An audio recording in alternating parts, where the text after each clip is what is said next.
Hello everyone, this is John Linville with an update on my Retro Challenge Summer 2013 project to retarget the Dunfield 6809 compiler to the Tandy Color computer. Today I got a chance to play with the project a little more, and I implemented some basic routines, or should say simple routines, to correspond to what's available in Color Basic for doing low-res graphics and text positioning.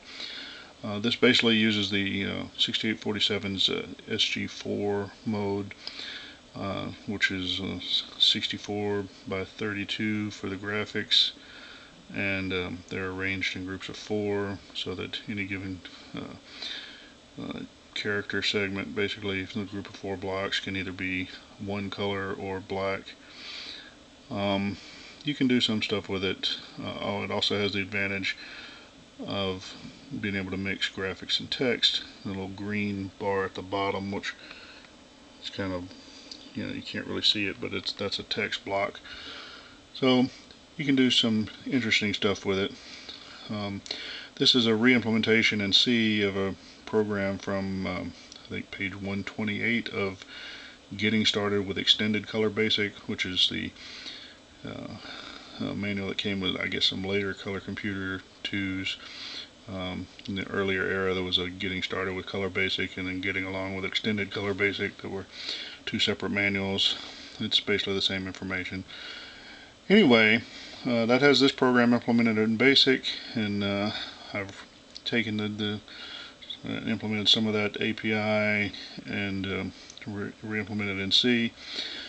I thought that this blinking eye was going to be a lot faster, but it actually runs about the same speed as what you get in Basic, and that's because the console I/O routines, of course, are going through the implementation in the ROM, which is kind of slow apparently, and so it runs at about the same speed as Basic, so no big win here other than you can use C instead of Basic. Anyway, I did find one other little anomaly along the way. Let's see, where are we? Here we are. So if you can read any of this, this is the C implementation. I might copy some of this into the blog. There's one little thing that's kind of weird. If you can see this on, this is my get pause routine, which I use to map XY coordinates to the character position, or the position of the byte on the screen that corresponds to that data. If you can see in the first chunk that's pounded zeroed out, maybe you can read it. I'll probably copy this into the blog too. For some reason that doesn't work. That generates a value between 0 and 511, which is the offset. But it's supposed to be the offset plus the base address. The pound else implementation there does work. I can't really tell the difference between the two, other than doing partial computation on each line instead of all on one line. Sometimes you use a different compiler, especially a limited compiler. You're going to deal with some idiosyncrasies. Maybe this is one of them. Maybe it's me and I'm missing something. If there's some C language expert that wants to correct me, I'd love to hear how these two are actually different.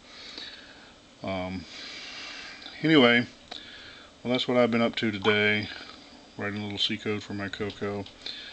I'm going to cut this short now. If you are all interested, please do check out my blog, retrotinker.blogspot.com, and as always, stay tuned. Thanks.